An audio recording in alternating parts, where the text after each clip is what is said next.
ప్రశ్నోత్తరాల ద్వారా హిందూ మతం. ప్రశ్న నెంబర్ 6. హిందూ మతానుసారం భగవంతుని స్వరూపం ఎటువంటిది?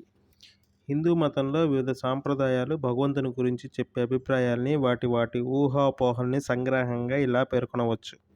పరబ్రహ్మ ఒక్కడే. ఆయనే సత్తు, చిత్తు, ఆనంద స్వరూపుడు. ఆయన ఈ జగత్తును తన శక్తితో తన నుండే సృష్టిస్తాడు. తానే కాపాడుతాడు. తిరిగి కొంతకాలం తర్వాత తనలోకే ఉపసంహరించుకుంటాడు. అంటే సృష్టి, స్థితి, లయలు చేసేది భగవంతుడే. సృష్టి తర్వాత స్థితి కాలంలో ఒక చక్రవర్తిలాగా ఈ జగత్తును పోషించేవాడు ఆయనే. జీవులు పాపపుణ్యాలకి తగిన ఫలాలను ఇచ్చేది దేవుడే.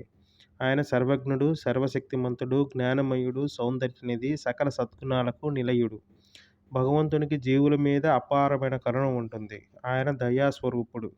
ఈ ప్రపంచం అనే పాఠశాలలో జీవులు వివేక విచక్షణలతో, రకరకాల అనుభవాలతో క్రమక్రమంగా తమ జ్ఞానాన్ని పెంపొందించుకుంటారని, ఉన్నతమైన పరిణామాన్ని పొందాలని దేవుడు దీన్ని సృష్టించాడు.